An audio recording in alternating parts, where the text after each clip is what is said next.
Hello students, welcome back to our channel Gajendra maths classes. तो आज की क्लास में हम पढ़ने वाले हैं 11th क्लास का फर्स्ट चैप्टर समुच्चय। समुच्चय में हम पढ़ने वाले हैं समुच्चय का निरूपण, समुच्चय के प्रकारों के बारे में, समुच्चय के प्रकार के बारे में, वेन आरेख के बारे में, समुच्चय पर संक्रियाएं, समुच्चय के पूरक और व्यवहारिक प्रश्न। समुच्चय के प्रकार में हम पढ़ेंगे पहला रिक्त समुच्चय, दूसरा पढ़ेंगे हम टॉपिक परिमित और अपरिमित, परिमित व अपरिमित। तीसरा पढ़ेंगे हम समान समुच्चय। चौथा पढ़ेंगे हम उपसमुच्चय, जिसको हम बोलते हैं इंग्लिश में सबसेट, उपसमुच्चय। पांचवा हम पढ़ेंगे घात समुच्चय,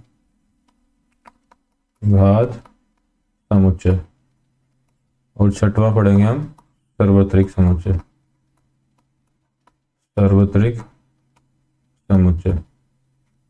ठीक है,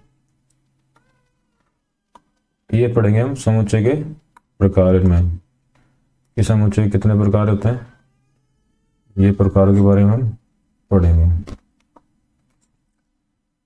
रिक्त समुच्चय, परिमित समुच्चय, अपरिमित समुच्चय, समान समुच्चय, उपसमुच्चय और घात समुच्चय। लास्ट है सार्वत्रिक समुच्चय। इसी प्रकार हम पढ़ेंगे समुच्चय की संक्रियाओं के बारे में। समुच्चय की संक्रियाएं कितनी होती हैं? 3 पहली है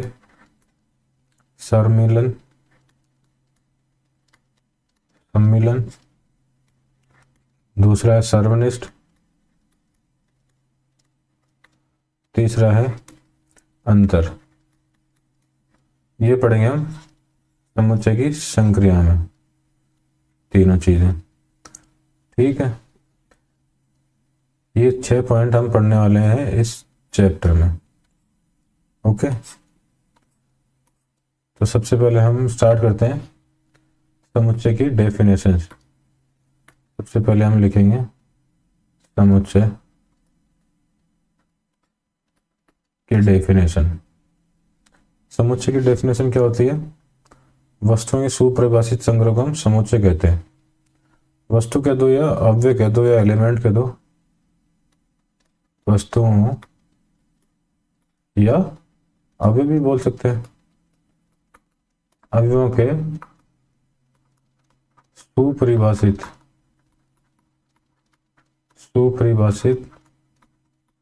संग्रह को समुच्चय कहते हैं। मतलब कहने का मतलब यह है, जो संग्रह है व्यक्तियों के अनुसार बदलता नहीं है, सबका उत्तर एक ही होता है। जैसे उदाहरण के लिए हम समझते हैं, एक एग्जाम्पल लेते हैं। पहला, 10 से कम विषम प्राकृत संख्याएं। 10 से कम विषम प्राकृत संख्याएं। 10 से विषम प्राकृत संख्याएं, ये एक सुपरिभाषित संग्रह है, तो ये व्यक्ति के अनुसार बदलेगा नहीं। मतलब इसका जो आंसर है, चाहे मैं बताऊं, आप बताओ या कोई अन्य व्यक्ति बताएगा, तो इसका आंसर सेम ही रहेगा। इसका आंसर क्या आएगा? 1, 3, 5, 7, 9। मतलब 10 से कम विषम प्राकृत संख्याएं। 10 से कम विषम प्राकृत संख्याएं कौन कौन सी होती हैं? 1, 3, 5, 7, 9। ये 10 से कम प्राकृत संख्याएं हैं। ठीक है, तो ये क्या हुआ? एक सुपरिभाषित संग्रह है वस्तुओं का या अवयवों का। अवयव किसे बोलते हैं? 1, 3, 5, 7, 9 है, इनको बोलते हैं अव्यय, एलिमेंट, अव्यय इनको हम बोलते हैं। ठीक है, ये इसकी परिभाषा है। इसी प्रकार हमें एक और एग्जाम्पल लेते हैं। मान लो दूसरा एग्जाम्पल है, हम दूसरा एक एग्जाम्पल लेते हैं। अंग्रेजी वर्णमाला के स्वर, अंग्रेजी वर्णमाला के स्वर, इसका आंसर क्या होगा? अंग्रेजी वर्णमाला में कितने स्वर होते हैं? 5 स्वर होते हैं। वोवल्स जिनको बोलते हैं स्वर, स्वर को हम बोलते हैं वोवल्स, अंग्रेजी भाषा में वोवल्स बोलते हैं इनको। वोवल्स होते हैं 5, ए, ई, आई, ओ, यू, ये 5 हो गए वोवल्स। तो ये क्या है? फिक्स है। इनका जो उत्तर है व्यक्तियों के अनुसार बदलेगा नहीं। तो ये क्या हुआ? एक सुपरिभाषित संग्रह हुआ। तो ये भी एक समुच्चय के डेफिनेशन को पूरा कवर कर रहा है। तो ये एक सुपरिभाषित संग्रह है। ठीक है, इसी प्रकार हम एक तीसरा एग्जाम्पल लेते हैं। तीसरा एग्जाम्पल क्या है? हम लिखते हैं कि 5 सबसे अच्छे अभिनेता, 5 सबसे अच्छे अभिनेता। इसका क्या आंसर होगा? इसका आंसर है जो व्यक्ति के अनुसार बदलेगा। भाई मुझे कोई और अच्छा लगता है, आपको कोई और अच्छा लगेगा, किसी अन्य व्यक्ति को और कोई अच्छा लगता है, किसी और अन्य व्यक्ति से हम पूछे कि आपको 5 सबसे अच्छे अभिनेता कौन से अच्छे लगते हैं, तो उनको कोई और अच्छा लगेगा। तो एक ये समुच्चय नहीं है, ये समुच्चय नहीं है। समुच्चय क्यों नहीं है ये? क्योंकि ये सुपरिभाषित संग्रह नहीं है। ये इसका जो आंसर है व्यक्ति के अनुसार बदल रहा है, तो इसे हम समुच्चय नहीं बोल सकते। ठीक है, एक एग्जाम्पल और लेते हैं। समीकरण लेते हैं हम। एक कोई समीकरण दे रखा है हमें, x² = 9। इसका हल क्या समुच्चय होगा? तो इसका हम हल निकालते हैं। x² = 9, x क्या आएगा? +-3, यानी +3 और -3। ये एक समुच्चय आ गया। ठीक है, तो इस समुच्चय से हमें क्या पता चल रहा है? ये जो समुच्चय आ गया इससे हमें पता चल रहा है कि हमें सुपरिभाषित संग्रह मिल गया एक, जिसका जो आंसर है व्यक्ति के अनुसार बदलेगा नहीं। यदि मैं बताऊंगा तो ये सेम ही आंसर आएगा, और कोई टीचर बताएगा तो भी सेम आंसर आएगा, आप खुद हल करोगे इसको तो भी सेम आंसर आएगा। तो एक ये सुपरिभाषित संग्रह है, इसका जो आंसर है एक सुपरिभाषित संग्रह है, इसलिए इसको हम क्या कहेंगे? ये एक समुच्चय है। इसका जो आंसर आया वो एक समुच्चय। तो हमने समुच्चय की परिभाषा पढ़ी। क्या है समुच्चय की परिभाषा? वस्तु और अवयव के सुपरिभाषित संग्रह को हम समुच्चय कहते हैं। समुच्चय को अंग्रेजी भाषा में हम कहते हैं सेट। सेट्स हम बोलते हैं समुच्चय को। हमने उदाहरण देखे, 4 उदाहरण देखे, जिनमें एक उदाहरण ऐसा भी देखा जो समुच्चय नहीं होता। ठीक है, इस प्रकार हमने समुच्चय की परिभाषा और उदाहरण को पढ़ा है। एक और हम एक एग्जाम्पल लेते हैं जिससे आपको इजीली कवर हो जाएगा कि समुच्चय किस प्रकार हम पता करते हैं। ठीक है, हम लेते हैं दुनिया के 3 सबसे प्यारे जानवर। दुनिया के 3 सबसे प्यारे जानवर। दुनिया के 3 सबसे प्यारे जानवर कौन कौन से हैं? मुझे मान लो कि हाथी लगता है, शेर लगता है, चीता लगता है, आपको कुछ और लगता होगा, किसी व्यक्ति को कुछ और लगता होगा।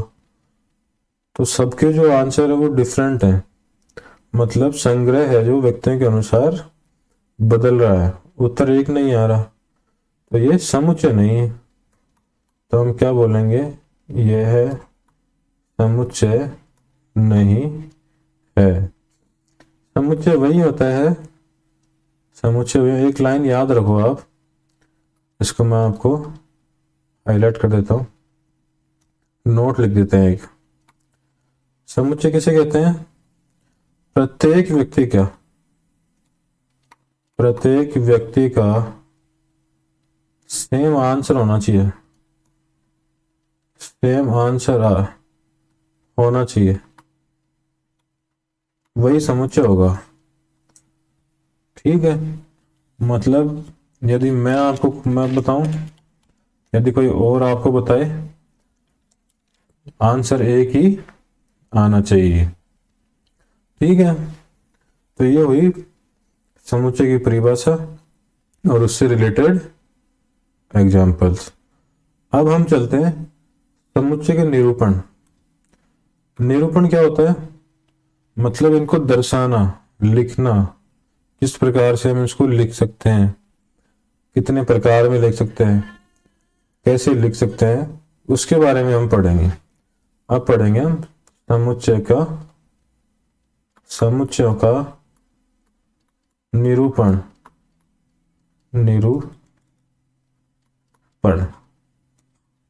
समुच्चय का निरूपण।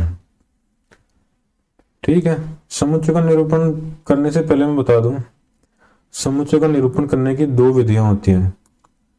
पहली विधि रोस्टर रूप, जिसको हम बोलते हैं, इसको हम सारणीबद्ध रूप भी बोलते हैं। पहली तो है रोस्टर रूप, इसको हम सारणीबद्ध भी बोलते हैं, सारणीबद्ध रूप भी बोलते हैं हम इसको। ठीक है, अंग्रेजी भाषा में इसको बोलते हैं टेबुलर फॉर्म। टेबुलर फॉर्म, अंग्रेजी भाषा में टेबुलर फॉर्म भी बोलते हैं और रोस्टर फॉर्म भी हम इसको बोलते हैं। दूसरा जो है उसको बोलते हैं समुच्चय निर्माण फॉर्म। समुच्चय निर्माण रूप हिंदी में बोलते हैं, अंग्रेजी में बोलते हैं set builder form. Set builder form. ठीक है, इस प्रकार हम दो रूपों में हम समुच्चय का निरूपण कर सकते हैं। निरूपण का मतलब प्रेजेंट करना, उनको लिखना, मतलब किस प्रकार हम लिख सकते हैं। तो हमने एक क्वेश्चन लिया था, उदाहरण लिया था, समुच्चय का उदाहरण लिया था, समुच्चय की परिभाषा पढ़ी तब कि 10 से कम विषम प्राकृत संख्याएं कौन सी होती हैं। तो उनका रोस्टर रूप क्या होगा? कर्ली ब्रेसेस में हम इनको लिखते हैं, स्टार्ट करते हैं कर्ली ब्रेसेस से, लिखेंगे 1 3 5 7 और 9। ये हो गया रोस्टर रूप, इसको बोलते हैं रोस्टर रूप। इसी प्रकार हमने एक और एग्जाम्पल लिया था कि अंग्रेजी वर्णमाला में कितने स्वर होते हैं? 5 स्वर होते हैं। तो हमने लिखा है इनको रोस्टर रूप में, कर्ली ब्रेसेस स्टार्ट करेंगे ए ई आई ओ यू। ये हमने इसका रोस्टर रूप लिख दिया है। हम रोस्टर रूप तो एकदम इजीली से लिख सकते हैं। समुच्चय निर्माण भी इजी है, बट इसमें से थोड़ा सा दिमाग लगाने की जरूरत है, इतना हार्ड नहीं है। इसको हम कैसे स्टार्ट करते हैं? हम स्टार्ट करते हैं कि कोई एक्स एलिमेंट्स हैं, ठीक है, एक्स से दर्शाएंगे हम, कर्ली ब्रेसेस स्टार्ट कर लेंगे, एक्स से दर्शाएंगे हम कि एक्स कोई एलिमेंट है। किस प्रकार है? इसका साइन है ये, सच दैट इसको बोलते हैं, इस प्रकार, या हम लिख सकते हैं इसको सच दैट बोल सकते हैं। हम लिखेंगे एक्स सच दैट, एक्स इस प्रकार है, एक्स कोमा 10 से कम विषम प्राकृत संख्याएं, फिर कर्ली ब्रेसेस। ठीक है, ये हमने लिख दिया इसका सेट बिल्डर फॉर्म। इसी प्रकार हम इसका सेट बिल्डर फॉर्म कैसे लिखेंगे? एक्स, इनको बोलेंगे ये एलिमेंट है, इनको कोई हम नाम दे सकते हैं, एक्स नाम दे देंगे। कर्ली ब्रेसेस से हम स्टार्ट करते हैं एक्स सच दैट, एक्स जो है अंग्रेजी वर्णमाला का स्वर है, अंग्रेजी वर्णमाला का स्वर है। इस प्रकार हम इसको समुच्चय निर्माण रूप में लिखते हैं। तो हमने क्या पढ़ा? समुच्चय निर्माण के बारे में दो विधियां पढ़ी हैं। पहली विधि तो हमने पढ़ी रोस्टर रूप, जिसको हम सारणीबद्ध रूप भी कहते हैं। ठीक है, इंग्लिश में बोलते हैं हम टेबुलर फॉर्म, या हम इसको बोल सकते हैं रोस्टर रूप भी बोल सकते हैं।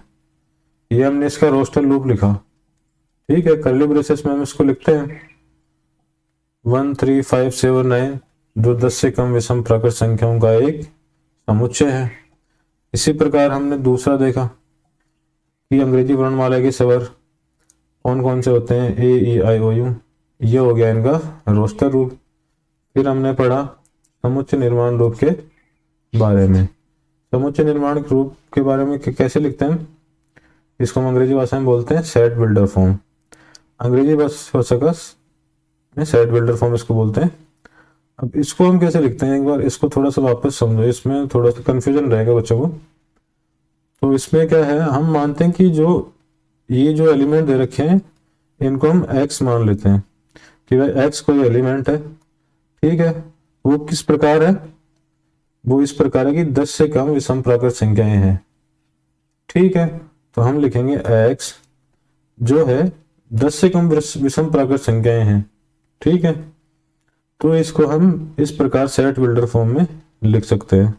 यहाँ पे भी हमने ऐसा ही किया, कर्ली ब्रेसेस स्टार्ट किया, x जो है एलिमेंट को ले लिया। भाई सबका नाम तो हम लिख नहीं सकते, हम x मान लेते हैं कि x कोई एलिमेंट है जो इस प्रकार है कि अंग्रेजी वर्णमाला का स्वर है। इस प्रकार हम इसको लिख सकते हैं। तो हमने दो विधियों के बारे में पढ़ा, एक तो रोस्टर रूप और एक सेट बिल्डर फॉर्म के बारे में, ठीक है। अब इनके कुछ पॉइंट्स के बारे में और पढ़ते हैं। भाई सबसे पहले रोस्टर रूप के बारे में पढ़ते हैं, जिसको हम टेबुलर फॉर्म बोलते हैं। टेबुलर फॉर्म, जिसको हम बोलते हैं रोस्टर रूप व सारणीबद्ध रूप। इसके बारे में हम थोड़ा और पढ़ते हैं। इसके बारे में क्या पढ़ेंगे हम, मान लो हमें कोई एग्जाम्पल दिया है, उसको सोल्व करने पे कोई जो एलिमेंट है 2 बार रिपीट हो रहा है, ठीक है। जैसे मान लो कोई नेम है जिसमें एलिमेंट 2 बार रिपीट हो रहा है। जैसे एग्जाम्पल लेते हैं, एक बार डेफिनेशन कवर कर लेते हैं फिर एग्जाम्पल लेते हैं, ठीक है। कि समुच्चय में अवयव रिपीट नहीं होते हैं। इस प्रकार जैसे हम 12 है, 12 को हमने गुणनखंड किया, ठीक है, 2 6 3 3। एक मिनट, एकदम साफ लिख देते हैं। 12 का हमने गुणनखंड किया, ठीक है, 2 का भाग दिया, 6 बचा, 2 का फिर से 3 बचा, 3 का दिया 1। इसका गुणनखंड क्या हुआ, 2 इंटू 2 इंटू 3, 3 दूनी 6 दूनी 12। अब इसमें क्या 2 जो है रिपीट हो रहा है, ठीक है। इसको समुच्चय में हम 2, 3 ऐसे नहीं लिखेंगे, ये गलत है। हम इसको लिखेंगे 2, 3। इस प्रकार हम इसको लिखेंगे। ये जो है ना, इस प्रकार नहीं लिखेंगे हम। जो समुच्चय में है ना अवयव है रिपीट नहीं होते हैं। यदि 2 अवयव आ गए तो उसको एक ही लिखेंगे हम, ठीक है। इस प्रकार हम लिखेंगे, ये राइट है, राइट वे है लिखने का, ठीक है। ये तो हो गया हमारा पहला पॉइंट। अब है दूसरा पॉइंट। दूसरा पॉइंट क्या है, समुच्चय को अवयवों की सूची बनाकर उन्हें मंझले कोष्ठक में लिखा जाता है, जो हमने पढ़ ही लिया। कैसे, एक बार वापस से इसकी डेफिनेशन कवर कर लेते हैं हम। समुच्चय को किस प्रकार लिख सकते हैं, समुच्चय को अवयवों की सूची बनाकर मझले कोष्ठक में कोमा लगाकर लिखते हैं, कोमा लगाकर लिखते हैं। ठीक है, किस प्रकार लिखते हैं? जैसे ए बराबर मझला कोष्ठक स्टार्ट करेंगे, एलिमेंट लिखेंगे, एलिमेंट के बीच में कोमा लगाएंगे और मझला कोष्ठक बंद कर देंगे। इस प्रकार हम इसको ऐसे लिख सकते हैं। और तीसरा पॉइंट क्या है? तीसरा पॉइंट बोलता है कि हम किसी भी क्रम में लिख सकते हैं। ये कोई फिक्स नहीं है कि हम, ये कोई फिक्स नहीं होता कि हम 1 3 5 7 9 लिखें। हम 9 पहले भी लिख सकते हैं, बाद में लिख सकते हैं। तो तीसरा जो पॉइंट है वो क्या है कि हम अवयवों को किसी भी क्रम में लिख सकते हैं। ठीक है, इसी को हम किस प्रकार लिख सकते हैं? जैसे ए बराबर हम लिख सकते हैं 7 पहले लिख दिया, 9 लिख दिया, फिर 1 आ गया, फिर 3 आ गया, फिर 5 आ गया। इस प्रकार हम इसको लिख सकते हैं। ऐसा कोई रूल नहीं है कि हम इसी प्रकार लिखें, अवरोही क्रम में लिखें या आरोही क्रम में लिखें। ऐसा कोई रूल नहीं है, आपकी इच्छा के अनुसार आप लिख सकते हैं। किसी भी क्रम में लिखो, बट हमें सही लिखना है। आंसर एग्जाम में सही लिखना है, गलत नहीं लिखना। कोई भी एलिमेंट छूटना नहीं चाहिए। आप किसी प्रकार लिखो, इस प्रकार लिखो या इस प्रकार लिखो, दोनों में किसी प्रकार भी आप लिख सकते हो, कोई मतलब मनाही नहीं है इसमें। ठीक है, तो हमने क्या पढ़ा? रोस्टर रूप के 3 पॉइंट पहले। पहला पॉइंट हमने पढ़ा समुच्चय क्या वो रिपीट नहीं होते, रिपीट नहीं होते। यदि समुच्चय में कोई एलिमेंट 2 बार आ जाए, 3 बार आ जाए, 4 बार आ गया, कितनी बार ही रिपीट हो, हम लिखेंगे उसको एक ही बार। तो हमने ये देखा 12 का गुणनखंड किया तो हमें 2 बार मिल रहा है। ठीक है, तो हमने समुच्चय रोस्टर रूप में लिखा तो उसको कितनी बार लिखा? एक ही बार लिखा है। ठीक है, पहला पॉइंट क्लियर। दूसरे पॉइंट में चलते हैं। समुच्चय को अवयव की सूची बनाकर लिखते हैं, मझले कोष्ठक में लिखते हैं। ये कोष्ठक होता है मझला कोष्ठक, मझला कोष्ठक ये होता है। ठीक है, एक बार वापस लिख देता हूं, ये होता है मझला कोष्ठक।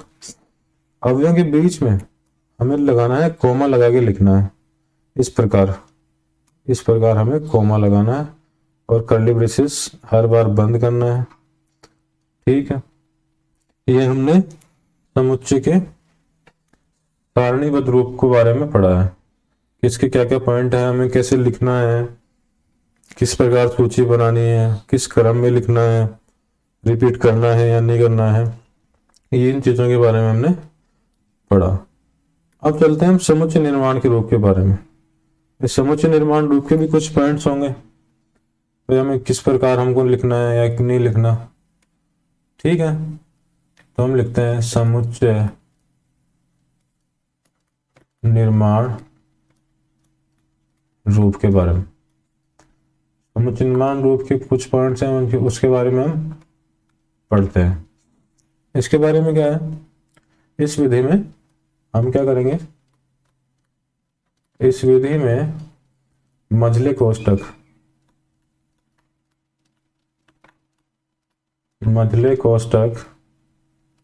ये होता है मझला कोष्ठक। ठीक है, इसकी प्रैक्टिस कर लेना एक बार। ये स्टार्टिंग में क्या लिखने में नहीं आता है, बार बार प्रैक्टिस करोगे तो ये इजीली आपको लिखने में आ जाएगा। मझले कोष्ठक में अवयवों के लिए x या कोई और भी संकेत लिखकर उसका गुणधर्म लिखा जाता है, उसका गुणधर्म लिखा जाता है। परिभाषा क्या कहना चाह रही है, एक बार अपन वापस से पढ़ते हैं। परिभाषा कह रही है कि इस विधि में मझले कोष्ठक में अवयवों को x या कोई और संकेत लिखकर उसका गुणधर्म लिखा जाता है। मतलब ये कहना चाह रहा है मझले कोष्ठक से स्टार्ट होगा, x एलिमेंट्स के तौर पे हम उनका एक कोई संकेत लेंगे, फिर हम लिखेंगे सच दैट, लिखकर उसका गुणधर्म लिखा जाता है।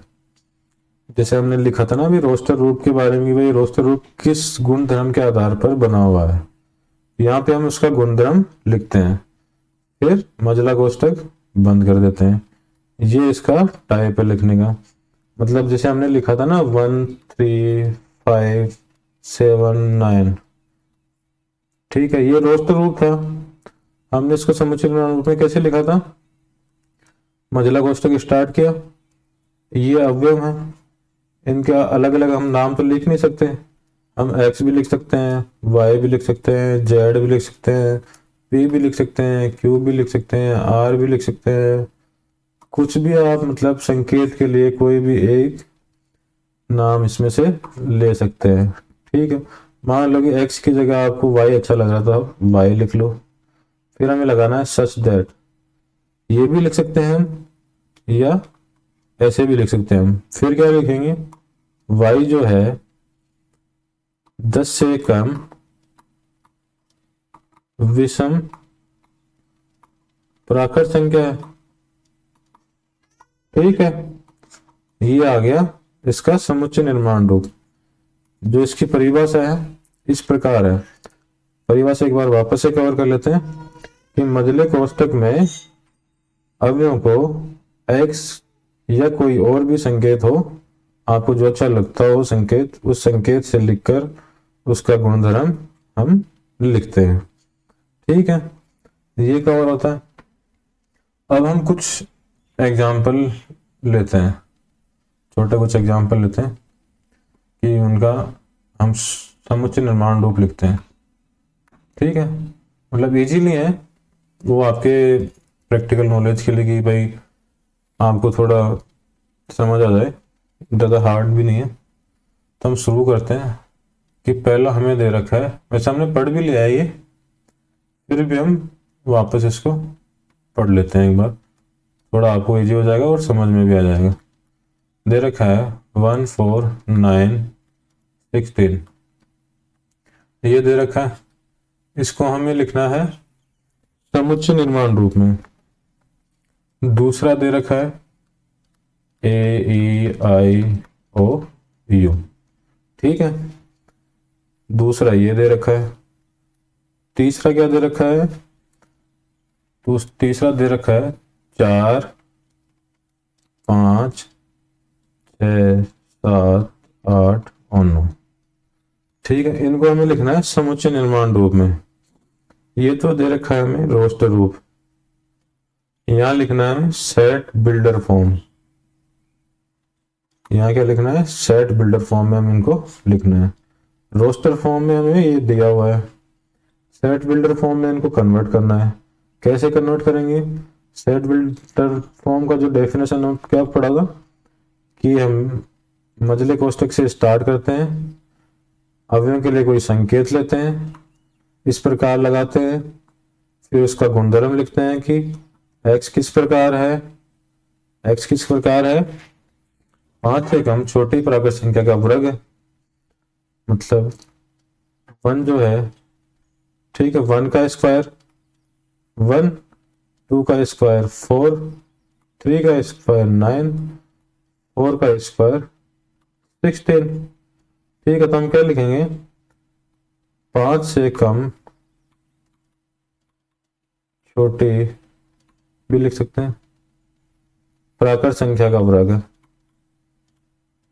प्राकृत संख्या का वर्ग है। मझला कोष्ठक बंद कर देंगे, ये हमने इसका लिख दिया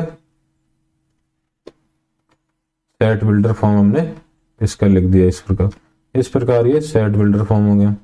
इसका सेट बिल्डर फॉर्म कैसे लिखेंगे, वही फॉर्मूला, कोई संकेत लेंगे, जस्ट दैट लगाएंगे, इस प्रकार लगाएंगे। एक्स किस प्रकार है, एक्स इस प्रकार है कि अंग्रेजी वर्णमाला का स्वर है, स्वर है, मंझला कोष्ठक बंद कर देंगे। तीसरा क्या है, उसी प्रकार एलिमेंट्स के लिए हमने ले लिया, मान लो यहाँ पे ए ले लेते हैं, ठीक है। ए किस प्रकार है, ए इस प्रकार है, ए किस प्रकार है कि 3 से तो बड़ी है, 4 3 से बड़ा है और 9 से छोटा है, सॉरी 10 से छोटा 9 है। तो हम क्या लिखेंगे, हम लिखेंगे 3 से तो बड़ी, 3 से बड़ी और 10 से छोटी प्राकृत संख्या है, प्राकृत संख्या है, ठीक है। अब क्या करना है, जो समुच्चय ये बनता है पूरा, इसको हम किससे डिनोट करते हैं, किससे लिखते हैं। तो हम नोट लगा के बताता हूं आपको।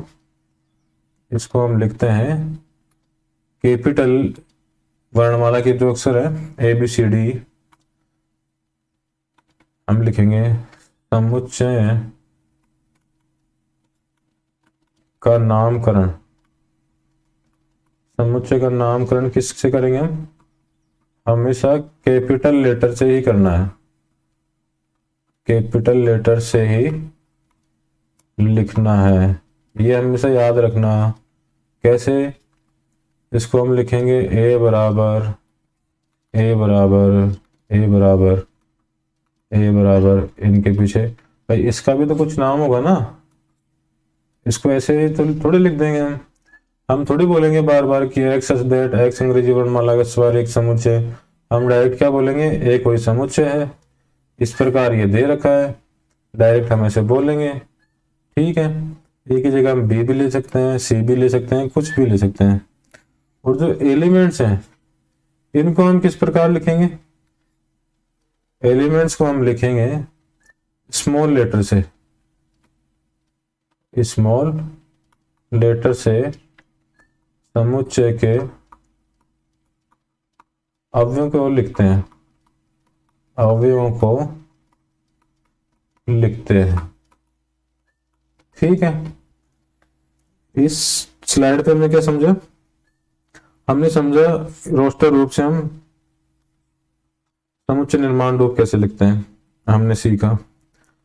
जब समुच्चय निर्माण बन गया तो हम उसको नामकरण किस प्रकार करेंगे, हमेशा याद रखना कैपिटल लेटर में ही, समुच्चय को हम कैपिटल लेटर में ही डिनोट करेंगे और उसके जो एलिमेंट है उनको हमेशा स्मॉल लेटर से ही डिनोट करेंगे, ठीक है।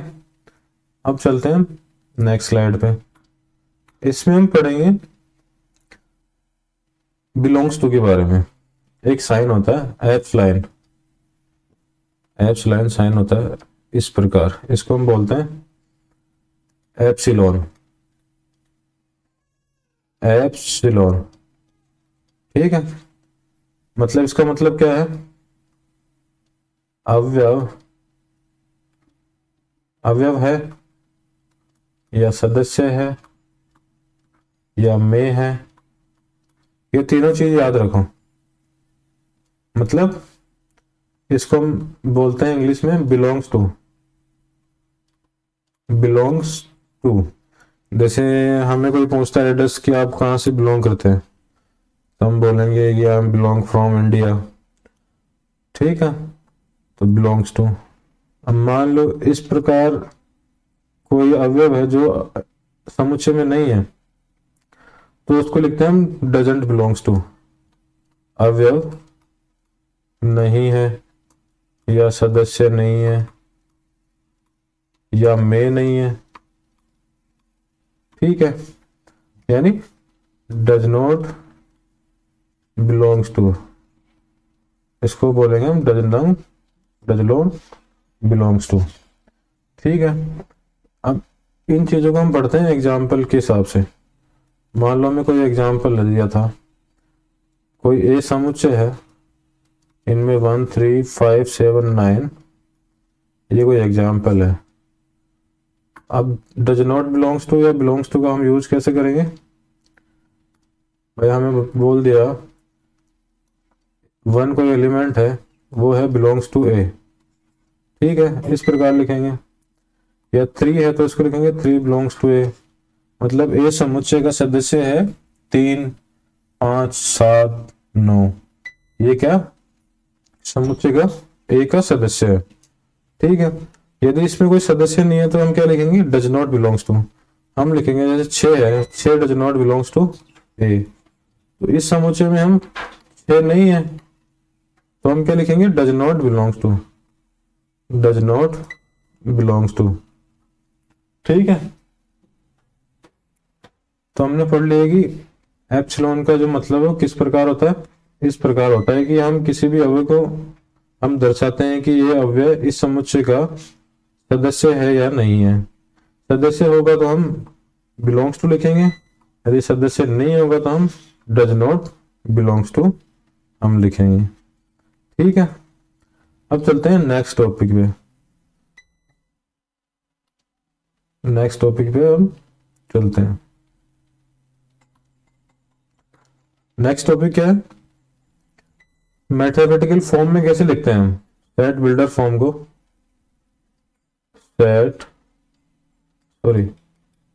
समुच्चय निर्माण रूप हम हिंदी में थोड़ा यूज करते हैं।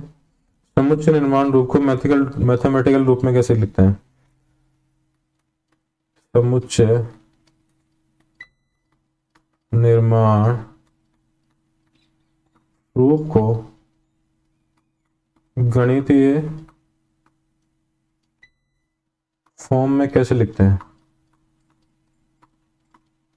कैसे लिखते हैं, ठीक है।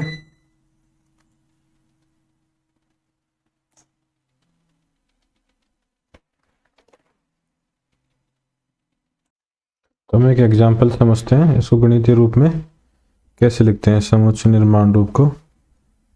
ये एग्जाम्पल है कोई 1 4 9 और 16, ठीक है।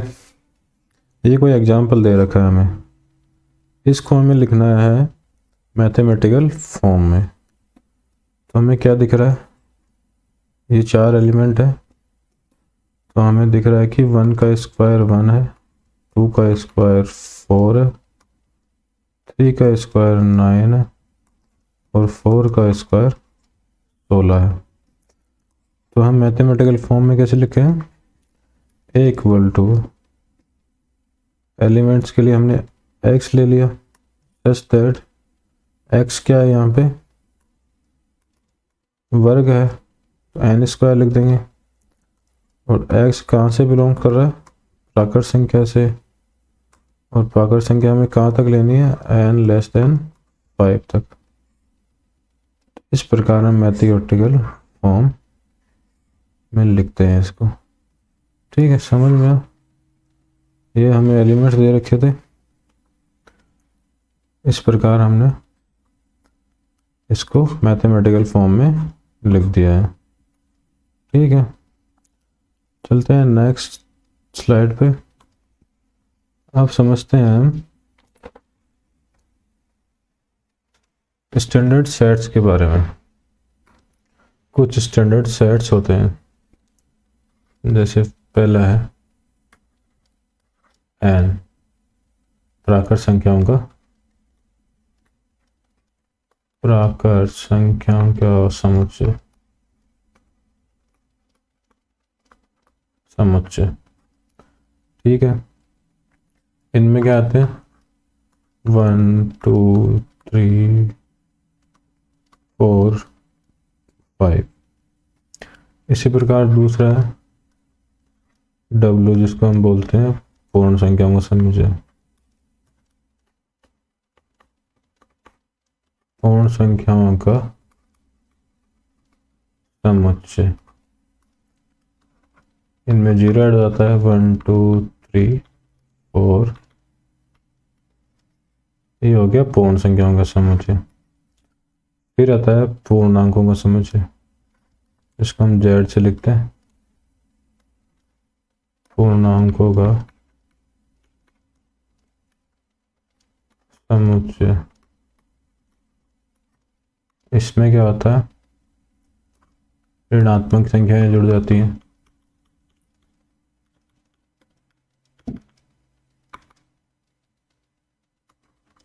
ठीक है, फिर आता है परिमेय संख्याओं, जिसको हम क्यों से डिनोट करते हैं,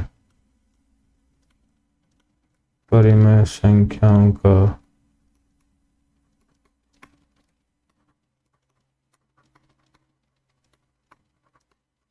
समुच्चय 3/4 6/9, जो p बटा क्यू के रूप में लिख सकते हैं। p की पूर्णांक होता है और q बराबर 0 नहीं होता। 5 नंबर पर पढ़ेंगे हम वास्तविक संख्याओं का समुच्चय r, रियल नंबर जिसे बोलते हैं, वास्तविक संख्याओं का समुच्चय। इसमें सभी संख्याएं आ गई, परिमेय अपरिमेय सारी। ठीक है, फिर आती है धनात्मक परिमेय संख्याएं, जिनको हम लिखते हैं q प्लस से। धनात्मक परिमेय संख्या। ठीक है, फिर आती है धनात्मक वास्तविक संख्याएं, जिनको r प्लस से लिखते हैं। धनात्मक वास्तविक संख्या। फिर आती है पूर्णांक z प्लस, धनात्मक पूर्णांक। ठीक है, अब होते हैं कुछ ऋणात्मक भी होते हैं, जैसे q minus negative rational number, negative rational number. ठीक है, r negative real number, negative real number. z negative integers, negative integers. ठीक है, कुछ चीज़ें और भी होती हैं, जैसे हमें दिखाई देता है q0 दिखाई देता है एक, तो कभी कभी r0 भी मिलता है क्वेश्चन में, z0 भी मिलता है। ये फॉर नॉलेज के लिए मैं आपको बता रहा हूँ। ये होती है non zero rational number, non zero rational number मतलब ऐसी परिमेय संख्याएं जिनमें जीरो उठा दो बाकी सब आएंगी। ऐसे ही वास्तविक संख्या होती हैं, जीरो उठा दो, मतलब जीरो लग गया तो जीरो को हटाना बाकी सब आएंगे। ये हो गए नॉन रियल नंबर, ये हो गया non real non zero integer, non zero integer. ये नॉन जीरो रेशनल नंबर, ये नॉन जीरो रियल नंबर। प्रकार आज की क्लास को हम यहीं समाप्त करते हैं। आज के लिए थैंक यू सो मच, मिलते हैं नेक्स्ट क्लास में।